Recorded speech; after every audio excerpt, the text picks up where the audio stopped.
So the target of the film was very much a secondary school and general adult audience, and it aimed to tell the stories of 3 local conscientious objectors, but to frame them within an explanation of the national context and to generate interest in the legacy and relevance of war resistance today.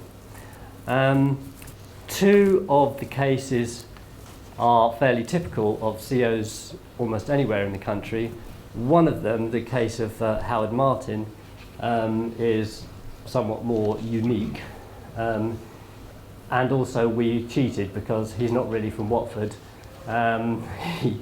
He belongs actually more with the Middlesex group, because he was living in Pinner at the time when he was a conscientious objector, and his tribunal was the Hendon Rural Tribunal, which we heard mentioned by the Haringey group this morning. But I had to have him in the film because I knew him when I was a child, and he made a massive impression on me. And I, without having met him when he was a very elderly member of Chorley Wood Quaker meeting, I probably wouldn't have stayed involved with Quakers or had an interest in conscientious objectors, made the film, or be standing here now. So I kind of owe it all to him, so that's why.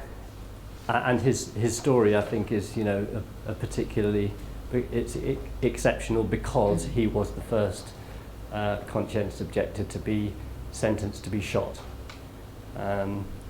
as one of the group who were sent over to France in May-June 2016. I don't know how much time I've got left. 4 minutes. 4 minutes. Oh, okay. So I want to tell you just a little bit about some of the stories this is perhaps more interesting to people who've seen the film, but in particular the post-war story of Lionel Penrose, who was the second of 3 characters shown in the film, who was in the Friends Ambulance Unit, and quite unusually he was one of 3 brothers who were all conscientious objectors, and there were 4 brothers, but 3 of them were conscientious objectors who all served in the Friends Ambulance Unit, and 2 of them had particularly remarkable. They're much better known for what they did, what happened to them after the war. Lionel, who is the one who's actually featured in the film, became a very noted medical geneticist, researched Down syndrome, the Colchester survey, which was if anybody studied medical genetics would have heard of it. It was a first major study that established the genetic causes of mental retardations, as it was called in those days, and specifically Down syndrome. And he's largely responsible for the ending of the definition of, for the use of the term Mongolism to describe people with Down syndrome, because that term is not only racist but biologically inaccurate. He also founded the Medical Association for the Prevention of War in the 1950s. He was one of the founder members and the founding chairman of it. Extraordinarily polymath kind of character who was obsessed with puzzles, the never-ending staircase, which people have probably seen, and the creation in 3D of impossible objects was a particular interest of his. And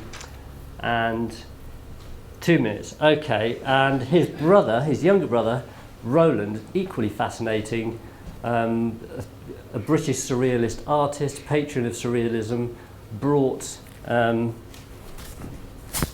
the 1930s, if I can find it, some of you might recognise it, that painting, which is probably the most famous anti-war painting of the 20th century.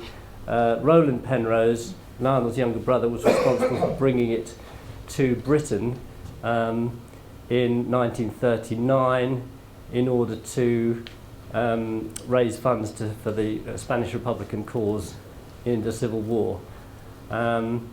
He also became a founder of the Institute of Contemporary Arts and a trustee of the Tate Gallery, and we owe to him the fact that through the friendships that he had with Picasso, Miro, Ernst and other avant-garde artists, the Tate was able to obtain a lot of the work that it has there, which it otherwise couldn't have afforded, because Roland Penrose knew the artists personally and persuaded them to let them have the Tate, to let the Tate have their work at knockdown prices.